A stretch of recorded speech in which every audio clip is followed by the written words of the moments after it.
দেখো বন্ধুরা, এটা হচ্ছে আলুর চপ, এটা হচ্ছে বেগুনি, আর এখন বানাবো লেমন সোডা। তার জন্য গ্লাসের ভিতরে লেবুর রস দিয়ে দিচ্ছি, প্রত্যেকটা দিয়ে দিচ্ছি। এরপরে দেব লবণ, তারপরে দেবো আরসি, এবার দিয়ে দেব লবণ, অল্প অল্প পরিমাণে লবণ দেব। এভাবে প্রত্যেকটাই দিয়ে নেব।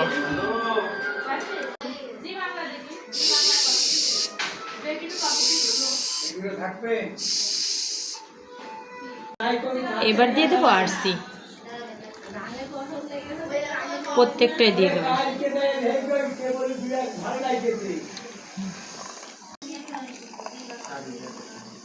আসলে আমরা সন্ধ্যার সময় একটু পার্টি করবো বলে ভাবছিলাম, তাই নিজেদের মতো একটু খাবার তৈরি করে নিলাম।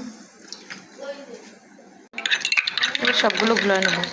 স্টিলের গ্লাস দিয়ে একটু ঝাঁকিয়ে নিলে ভালো হয়, তো আমি আর ওই ঝামেলাটা করতে চাচ্ছি না, এভাবেই গুলিয়ে এনেছি। আমরা লেমন সোডাটা খুব সাধারণভাবেই করছি। এই যে তৈরি হয়ে গেল লেমন সোডা, খেতে কিন্তু দুর্দান্ত। তোমরাও বাড়িতে তৈরি করে খেয়ে দেখো। ভিডিওটা কেমন লাগলো কমেন্ট করে জানিও, ভালো লাগলে সাবস্ক্রাইব করে দিও। টাটা বন্ধুরা।